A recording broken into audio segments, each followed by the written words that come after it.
Ahoy there, speculative pirates, Pastafarians, and ye seekers of sacred carbohydrates.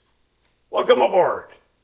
I be Captain Dread Pyrate Higgs, humble host for the Church of the Flying Spaghetti Monster of British Columbia, and licensed purveyor of spiritual marinara. If you be new here, this be a Pastafarian sermon served up weekly, devoted to the praise and glory of our lowly Lord, wherein we explore life, spirituality, philosophy, and other matters of importance, such as whether or not pineapple belongs on pizza. And for the record, no toppings are forbidden by the monster. So don your colanders and tricorns with pride, fill your goblets with grog, arm yourselves with the instruments of consumption, and let the spiritual feasting begin. Ahoy, me mates and fellow Pastafarians! Today be more Paranoid Day, which is perhaps the only holiday that sounds less like a celebration and more like a warning label. Most holidays encourage us toward something. Be grateful, be loving, be generous, be merry. But Be More Paranoid Day looks at all that and says, have you considered that merriment may be a trap? Now, on the surface, this appears to be a ridiculous holiday, and, well, it is. But as often is the case, ridiculous things can reveal serious truths, because if there is one thing modern humanity has become exceptionally skilled at, it is suspicion. We live in an age where everyone suspects someone. Governments suspect citizens. Citizens suspect governments. Neighbors suspect neighbors. Algorithms, well, they suspect everyone. And somewhere in a server farm, a machine is trying to determine whether your recent search history indicates a desire to purchase gardening supplies or overthrow civilization. It is difficult to know which possibility concerns them more. Paranoia, after all, is not simply fear.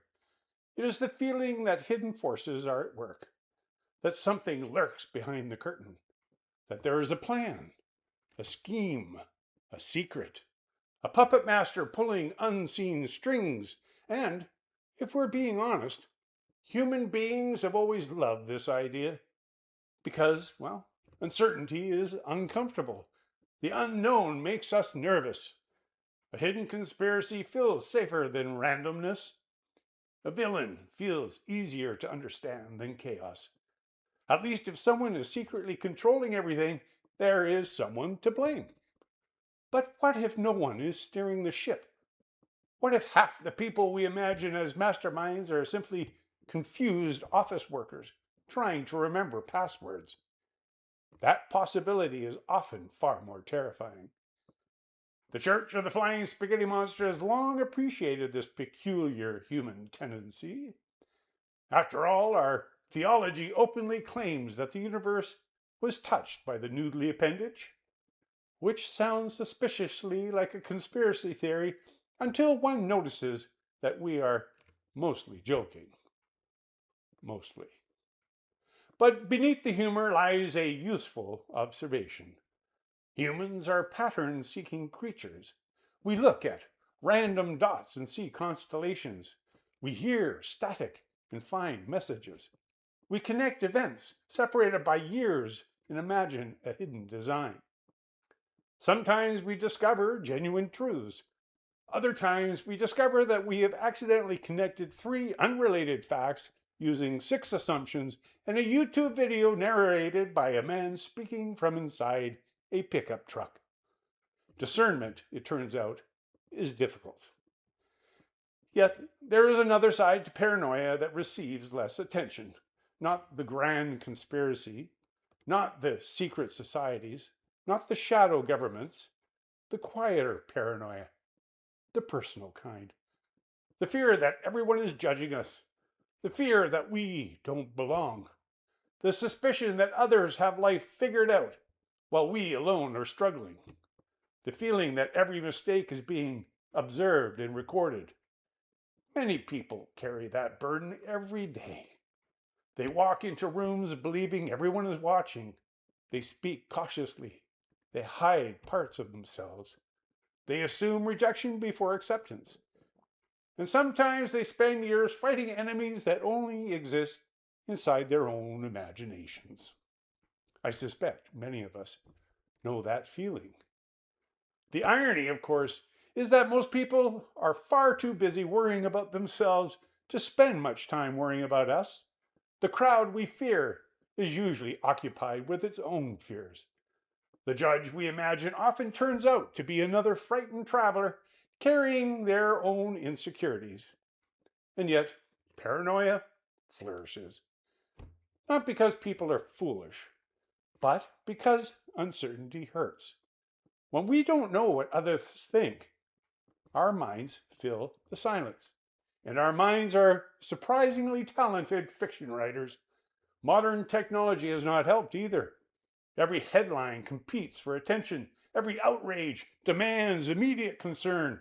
Every notification whispers, something is wrong. Someone is lying. You should be worried. The result is a society perpetually braced for impact.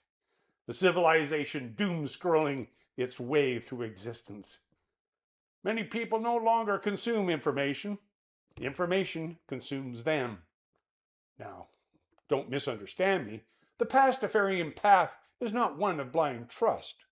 Quite the opposite. Skepticism is a sacred noodle. Question authority. Question institutions. Question certainty.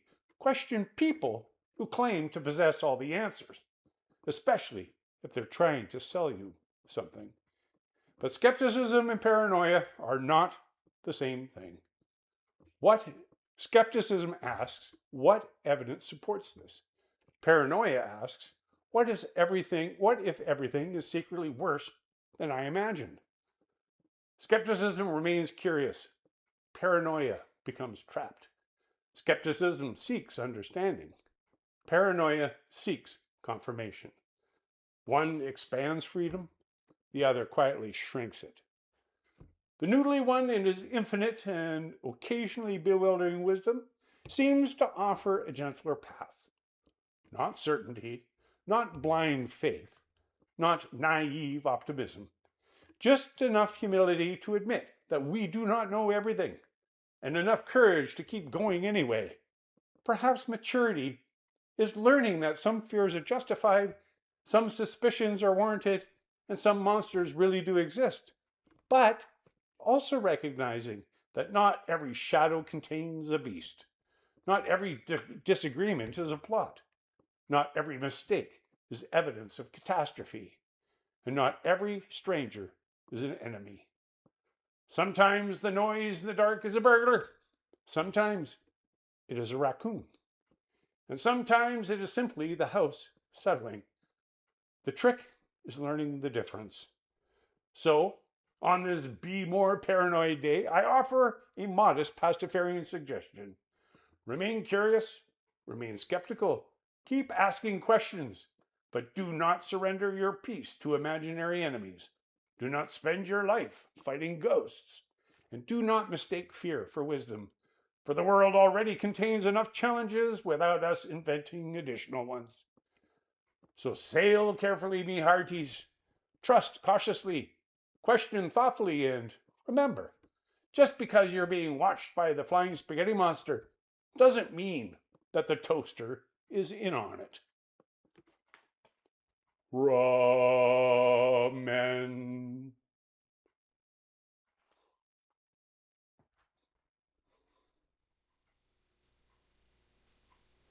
If you enjoyed today's sermon, or it has at least given you a hankering for pasta, consider liking the video, subscribing to the channel, and sharing it with a friend who could use a little more carbohydrate-based philosophical perspective and saucy theological inspiration. New sermons arrive every Friday, God willing, because our monster appreciates a degree of regularity and plenty of leftovers. Until next time, may you be touched by his noodly appendages, sated by his zesty sauce, and cradled in his comfy colander. fair winds, following seas, and as ever, raw men. Aye, aye, and goodbye.